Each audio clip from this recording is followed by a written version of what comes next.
मैना चन्द्र राईजीले हजुर मेयर पदको आकाङ्क्षा राख्नुभयो, महत्त्वाकाङ्क्षा राख्नुभयो। हजुर अब उहाँलाई मेयर बनाउँछु भनेर ल्याइएको थियो थिएन मलाई थाहा छैन। हजुर हजुर त्यस्तो कुनै रिटर्न डकुमेन्ट छैन। हजुर मौखिक रूपमा कसैले आश्वासन दिएको पनि हुनसक्छ, नदिएको पनि हुनसक्छ। हो हर्क साम्बाङज्यूले नै त्यसरी भित्राएको भन्ने कुराहरू नै आइराखेको छ कतिपयले। त उहाँ त्यसरी आउँदाखेरि पहिलो कुरो त यदि त्यसरी ल्याइएको थियो भने पनि हो अब कालान्तरमा पद एउटै हुन्छ। हो मेयर भने अनगिन्ती पद त हुँदैन नि। हो हो अब परिस्थितिले उहाँलाई अहिले मेयरमा दिन सकिएन होला, हो हो भोलि प्रदेशमा उठाउन सकिन्थ्यो होला, हो। अथवा उहाँको व्यवस्थापन हुने थुप्रो ठाउँहरू थियो होला होइन। हो। अब त्यो थुप्रो अप्सनहरूलाई छोडेर केवल पद प्राप्ति मेयरमा मात्रै अर्जुन दृष्टि राखेको हुनाले उहाँलाई श्रम संस्कृति होइन मेयर पदको माया रहेछ, ए लोभ रहेछ। हजुर हजुर त्यसकारण उहाँ श्रम संस्कृति र हर्क साम्पाङको नेतृत्वलाई कदर गर्दै श्रम संस्कृतिमा म जति पनि भोटिएर श्रम गरेर बस्न सक्छु, मलाई पद चाहिँदैन। यो बदलमा चटाइमा गुन्द्रीमा बसेर हर्क साम्पाङ जस्तै देश जनता विकास समृद्धिको पक्षमा म जान्छु, अटुट खट्छु। मैले पद पाए पाऊँ नपाए नपाऊँ, पद एउटा माध्यम हो, पद एउटा क्षणिक कुरा हो।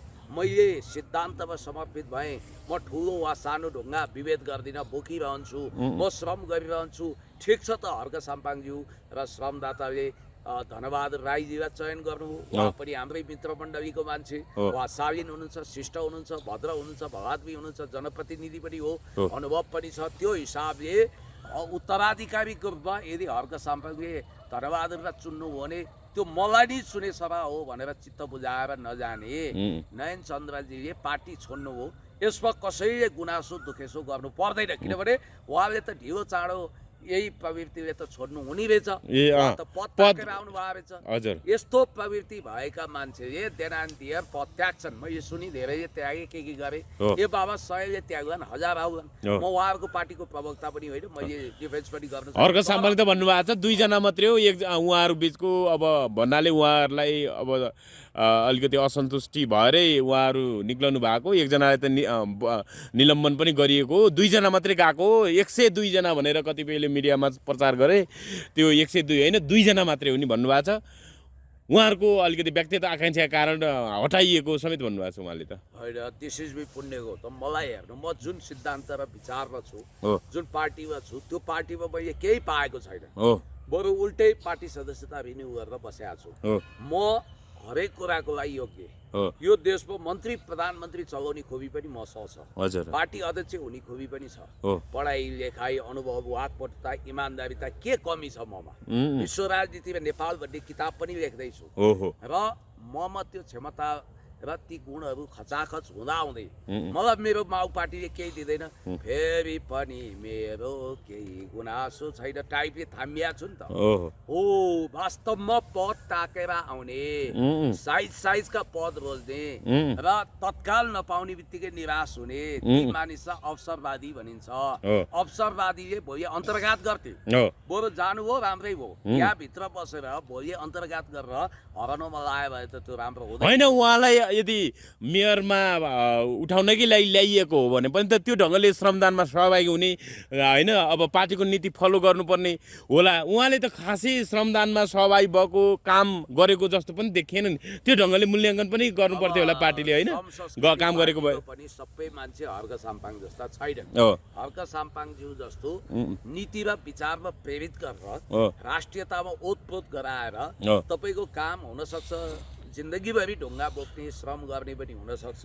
हामी कहाँ पदहरू सीमित छन्, मौका मिले पद पाउनुहुन्छ, मौका नमिले यस्तै हो है मित्र हो, भाग्यलाई पनि भरोसा गर्नुहोस् भन्दै प्रशिक्षित गरेर विचारमा सिद्धान्तमा प्रशिक्षित गरेर दुःख पाउन, देश बनाउन, पाखुरा बजार्न, हातमा ठेला उठाउनु पो श्रम संस्कृतिमा आउने हो भन्ने स्कुलिङ दिएर ल्याउनु पर्नेमा त्रुटि कुनै नेताबाट कुनै ठुलै मान्छेबाट के पनि हुनसक्छ भने पदको आश्वासन दिएर ल्याएपछि गरिबलाई दिन्छु नभन्नु, कुन्नी के जातिलाई लान्छु नभन्नु भने जस्तै तपाईँ आश्वासन दिएर ल्याउनुहुन्छ भने आश्वासन पुरा गरेन भने त्यो मान्छे निराश हुन्छ।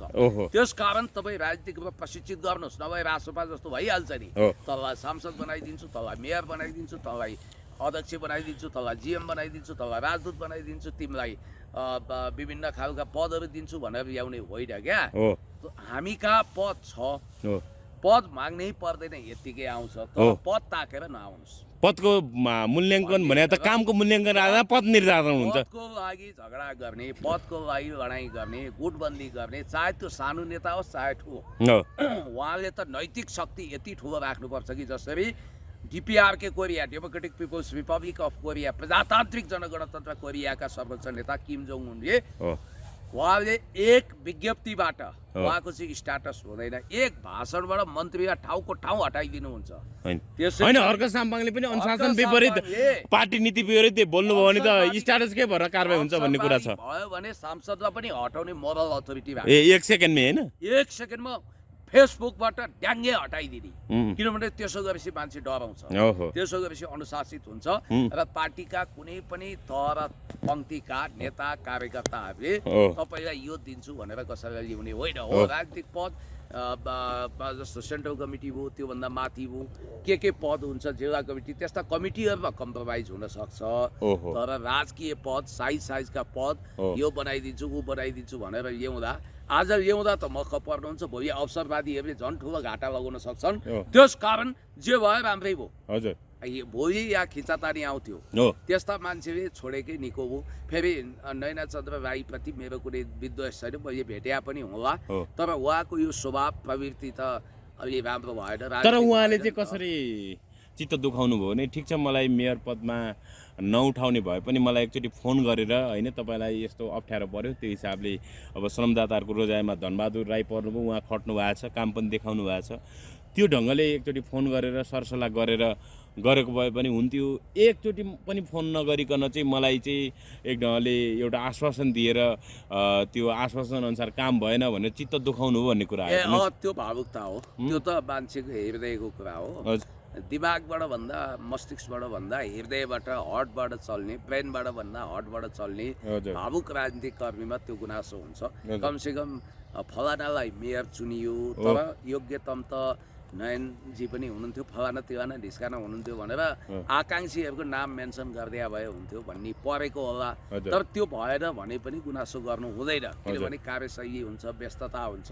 त्यस कारण जे होस्, अब जे हुनु भयो, अब नयाँ तरिकाले जाने कुरा उहाँहरूले सोच्दा हुन्छ र विरोधीहरूले मिठाई नबाडै हुन्छ। आज सर्वोच्च अदालतमा अख्तियारको मुद्दा परेका, झुसे टाइपका कुनै पूर्व भ्रष्टाचारको मुद्दा खेपेका पूर्व सचिवले यसैलाई तिल्ला पहाड नबनाए हुन्छ, घन्टीवालाले मिठाई नबाडै हुन्छ। हल्का साम्पाङको पार्टीमा कुनै विग्रह भएको छैन, कुनै बिखराव आएको छैन, कुनै बवन्डर भएको छैन, आँधी चलेको छैन, तुफान चलेको छैन।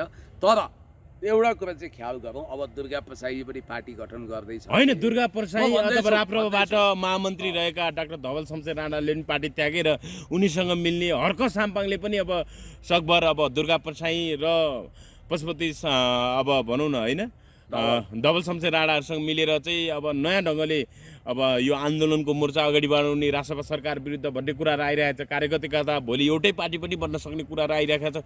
कसरी हेर्नु भएको छ राजसभा विरुद्ध काउन्टर फोर्स बनाउने कुराहरू, जसरी प्रधानमन्त्री बालन शाहले नेपालले पनि भारतको भूमि थुप्रै ठाउँमा मिचेको छ भन्ने अभिव्यक्तिले सर्वत्र आलोचना भइराख्दा उहाँहरूको फोर्स अझै दरिलो बन्न सक्ने कुराहरू आइरहेको छ। कसरी हेर्नु भएको छ पुण्य सर? अब यसलाई यसरी हेरौँ, पहिलो कुरो त मैले प्रसङ्गवश दुर्गा प्रसाईको नाम किन ल्याएँ भने यो विषयमा म व्याख्या गर्छु। एडपिटिएल हजुर, दुर्गा प्रसाईको पनि त पार्टी गठन हुँदैछ, दुर्गाको बेस पनि पूर्वमा छ र देशैभरि कन्जर्भेटिभ राजावादी फोर्सहरू छन्।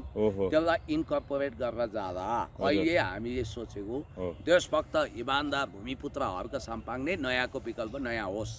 अब पुरानो स्थापितमा एमाले काङ्ग्रेस हामी छँदैछौँ, तर नयाँमा चाहिँ अरू फोर्स भन्दा यही इस्टाब्लिस होस् भनेको।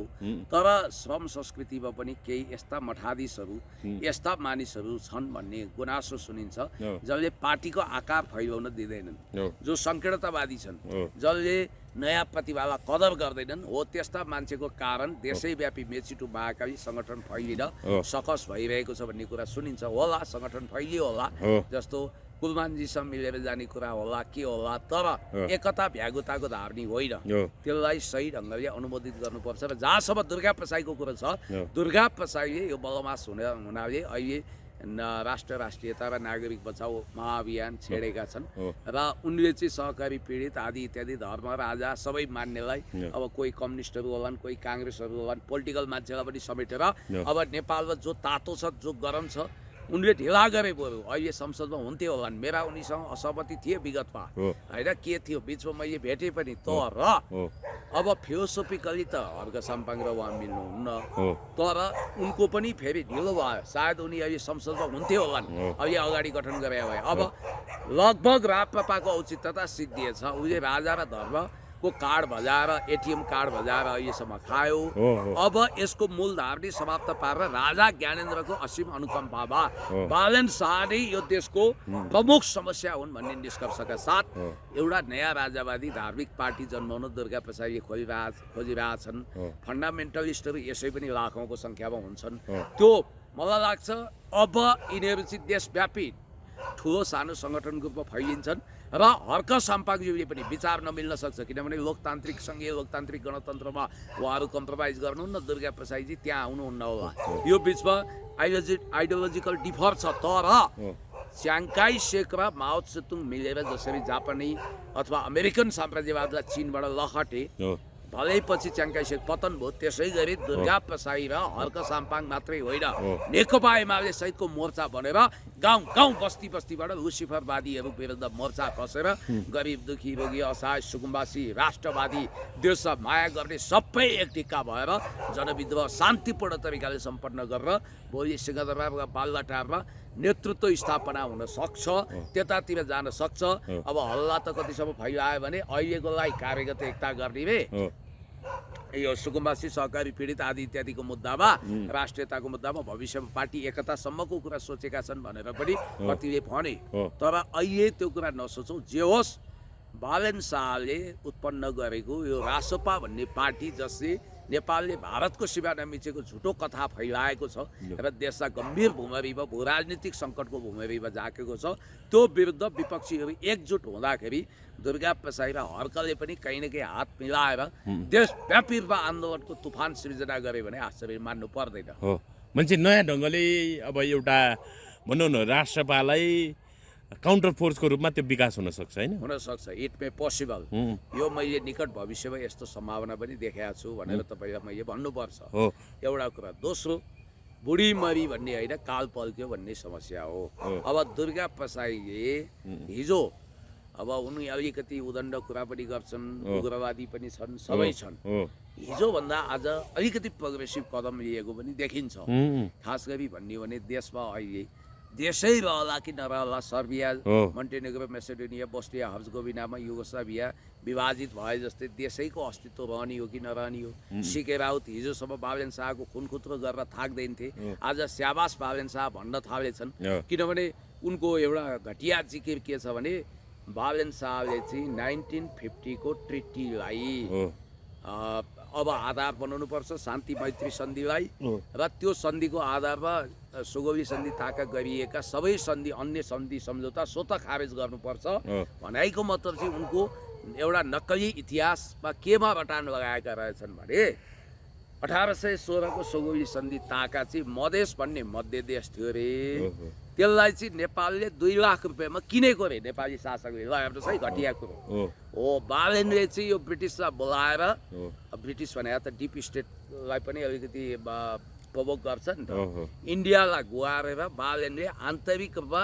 ग्रेटर नेपालको कुरा निकालेर 1950 को सन्धि सम्झौता कार्यान्वयन गरेर त्यसपछि सुगौली सन्धिमा पनि खारेज गर्न सकिन्छ नि त 1950 को सन्धि सम्झौता एक्टिभ गर्यो भने त्यसमा एउटा प्रोटोकलमा के छ भने यस अगाडि गरिएका सबै सन्धि सम्झौता स्वतः रद्द हुनेछन् भन्ने बित्तिकै सुगौली सन्धि रद्द हुन्छ उनीहरूले भनेको चाहिँ सुगौली सन्धि रद्द हुने बित्तिकै पूर्वमा टिस्टा पश्चिममा काँगडामा हामी पुग्दैनौँ अनि मध्य देश भनिने कथित मध्य देशलाई उनीहरूले मधेस देश बनाउन खोजेका छन् युएनपिओमा मधेस भन्ने देशै दर्ता गरेका छन् डरलाग्दो कुरा के भने सिके राउतले मातृभूमिलाई गद्दारी गरेर नेपाल आमाप्रति अमचकारी गाली गरेर त्यतिखेर युएनपिओ अनरिप्रेजेन्टेटिभ नेसन्स एन्ड पिपुल्स अर्गनाइजेसनमा यो कथित मध्य देश अर्थात् मधेस दर्ता गरेका थिए त्यहाँ मधेसको छुट्टै झन्डा राष्ट्रिय गान सबै भाषा वर्ण लिपि सबै पेश गरेका थिए र याद गर्नुहोला युएनपिओमै दर्ता भएको हुनाले बस्निया हर्जगोभिना र कोसोभो छुट्टै देश बन्यो। पाइपलाइनमा अहिले पनि युएनपिओमा धेरै देश छ जसलाई संयुक्त राष्ट्रसङ्घले रिकगनाइज गर्यो भने सिद्धियो हो। जनमत पार्टी बनाएको पनि कारण त्यही हो। त्यो सिके राउतले आज जोर सोरले बालेन शाह जिन्दाबाद, स्याबास बालेन शाह, क्याबात बालेन शाह किन भनेको रहेछ भने अब यिनीहरू त्यही घटिया इतिहास ल्याएर बालेनद्वारा मधेस चाहिँ स्वतन्त्र देश बन्छ भन्ने यिनीहरूले आशा पालेका रहेछन् भने यो त डरलाग्दो कुरा हो। किन ग्रेटर नेपालको नक्सा टाँगेका रहेछन्। नेपालमा 8 करोड जनसङ्ख्या, मध्य प्रदेश, उत्तर प्रदेश, बिहार, युपी सहितको, उत्तराखण्ड सहितको 8 करोड जनसङ्ख्यामा त नेपालीहरू अल्पसङ्ख्यामा हुन्छ। सिक्किम जस्तै विलय गर्ने ग्रान्ड डिजाइन थियो कि भनेर पनि बेनिफिट अफ डाउट लिइयो। बालेनको मन पवित्र छैन र नेपालले 1 इन्च जमिन नबिचेको ठाउँमा नेपालले मिचेको गलत भाष्य उनले स्थापना गरेका छन्। अब भोलि भारतले नक्सा झुटो नक्सा लिएर आउला, नक्कली नक्सा उसले कुदाउला। उसले के भन्ला भने वार्तामा बस्दा यो तराई त हाम्रै पो हो, कालापानी रिपोर्ट हाम्रै हो, यहाँ नक्सा हेर भनेर भूमि दाबी गर्यो भने के गर्ने। अब यहाँ सिके राउतको भनाइ, यो मेरो हाइपोथेटिकल भनाइ होइन। यहाँ हेर्नुहोस्, सिके राउत भन्छन् प्रधानमन्त्री बालेन्द्र शाहलाई मधेसी जनताले धन्यवाद दिनै पर्ने हुन्छ। बेलायतको रोबरमा सीमाको पुनरावलोकन गर्ने हो भने 1816 को बेलायत नेपाल सन्धिसम्म जानुपर्ने हुन्छ, जसअनुसार 2 लाख रुपियाँको बदलामा मधेसको भूभाग नेपाललाई सुम्पिएको थियो। सन् 1950 को नेपाल भारत मैत्री सन्धि अनुसार यो सन्धि सम्झौता खारेज हुने हो भने मधेस स्वतन्त्र देश हुन्छ भनेर यहाँ भनेको छ। ल हेर्नुहोस्, बालेन कुन मनसायमा छन् के उनले बेहोसमा त्यो भने हुन्। मित्र डिल्लीरामले भने जस्तो, डिल्लीराम खनालले भने जस्तो होइन, पुरा होसमा रवि लामिछाने भन्दा बढी मत दिन सक्छु भनेका छन् उनले। यहाँबाट त्यो ऐलान गरेका हुन् र उता रवि लामिछाने गएर जिन्दगीभरि आर्टिकल नलेख्ने रवि लामिछाने उता लम्पसार परिसके। हेर्नुहोस् है, होइन अब त्यत्रो अब भारतीय विदेश मन्त्री एस जयशङ्कर पनि भेटे अनि भारतीय प्रधानमन्त्री नरेन्द्र मोदीसँग पनि आज भेटे भन्ने कुरा आयो, तर सिमानाको त स पनि उच्चारण गरेनन् उनले। कहाँ गर्छन्, भारतमा आर्थिक कनेक्टिभिटीको कुराहरू मात्रै जोडेछन्। ए बाबा, सिमानाको कुनै कुरा किन गरेनन् पुनि? भारतले हामी यसो गरिदिन्छौँ उसो गरिदिन्छौँ, 50औं खरब लगानी गरिदिन्छौँ, चिनको लगानी नल्याऊ, रुसको लगानी नल्याऊ भन्छ उसले, तर उसले त केही गर्दैन, माखो मार्दैन, झुटो आश्वासन दिने हो। मोदीले आफै आएर प्रतिबद्धता व्यक्त गरेको कतिवटा प्रोजेक्टपछि उनले अरबौँ खरबौँ पैसा पठाए छैन। उनीहरू त के भन्छन्, के गर्छन् भने झोलामा खोला पोखिदिन्छन्, यहाँको प्रोजेक्टहरू होल्ड गरिदिन्छन्। अब जस्तो रेलमार्ग भनिदिने, चाइनाले अहिले रेलमार्ग बनाउन खोजेको छ, त्यसलाई होल्ड गर्ने के, रेलमार्ग बन्न दिएन नि त, त्यो ठाउँ जग्गा ओगट्ने तर नबनाइदिने। अब अहिले तपाईँलाई म भन्छु, रवि लामिछानेको भनेको तपाईँको बाबुराम भट्टराई र प्रचण्डहरूकै भेरिएन्ट हो, त्यसमा कुनै डाउट लिनु पर्दैन। यहाँबाट जाँदा त पुरा पठानी देखिया थिए, कपाल ठडाएर।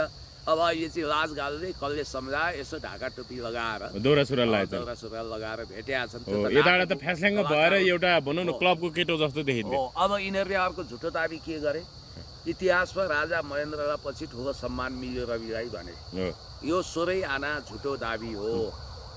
2063 सालमा जब लोकतन्त्र आयो त्यसपछि पहिलोचोटि गिरिजाबाबु भारत भ्रमण गर्न जाँदा प्रधानमन्त्री मनमोहन सिंह आफै एयरपोर्टमा गएर तपाईँ त एसियाकै महान नेता हुनुहुन्छ भनेर स्वागत गरे हो कि। अनि केपी ओलीलाई भारत नगए पनि साङ्घाई कोअपरेसन अर्गनाइजेसनको डायलग समिटमा नरेन्द्र मोदीले आफैले हात जोडेर नमस्कार गरे हो कि।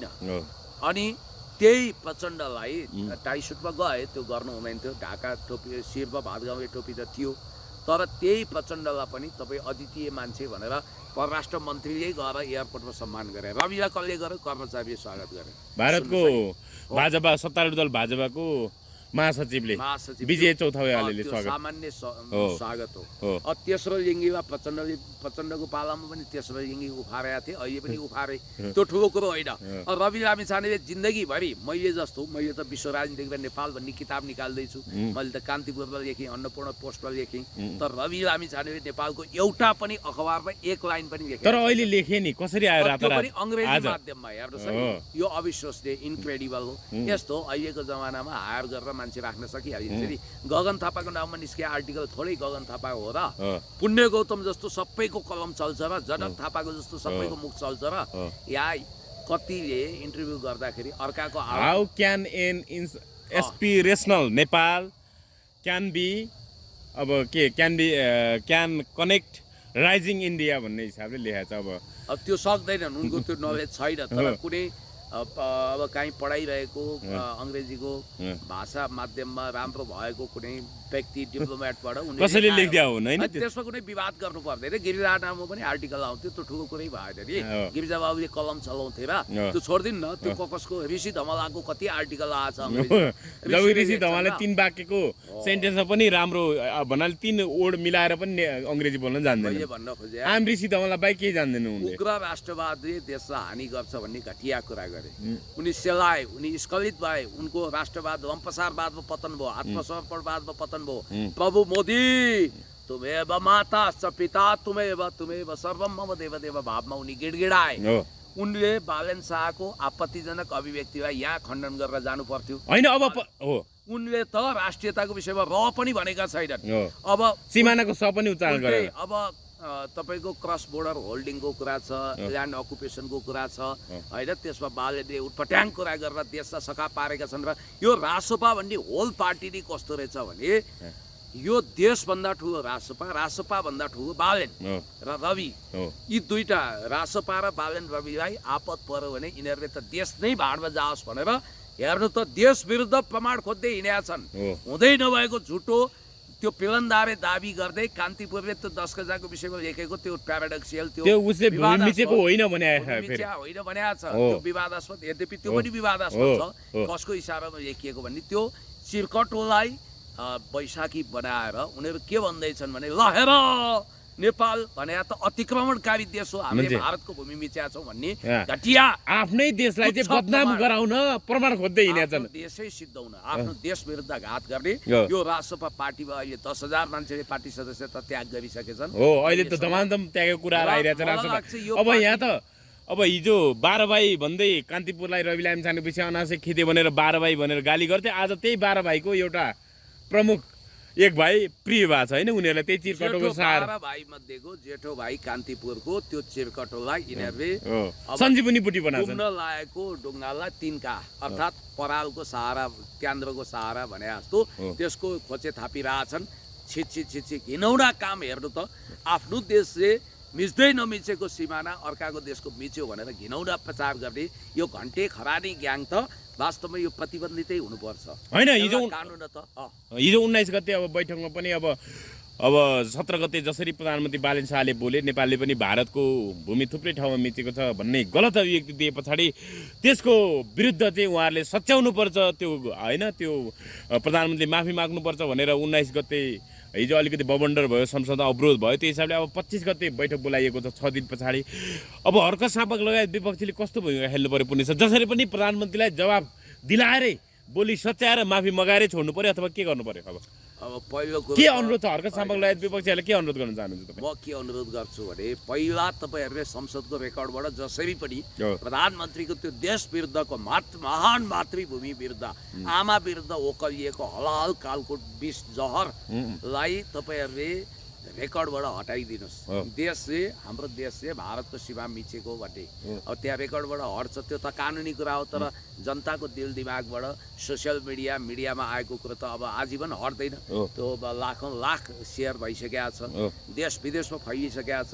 भारतीय मिडियाहरूले दाबी गर्न थाले अब बालेन सरकार हट्दैछ होइन। अब पूर्वी नर्मदा सुस्तामा एसएसबी आएर अब दिनौ दुःख दिन थाले। अस्ति त अब बनिरहेको नेपाल तटबन्ध नै रोकिए काम गर्यो भने आफ्नै भूमिमा नेपालको। मेरो सुझाव के छ भने पहिला रेकर्डबाट हटाउन लगाउनुहोस्, अभिलेखबाटै हटाउनु पर्यो, संसदको अभिलेखबाट।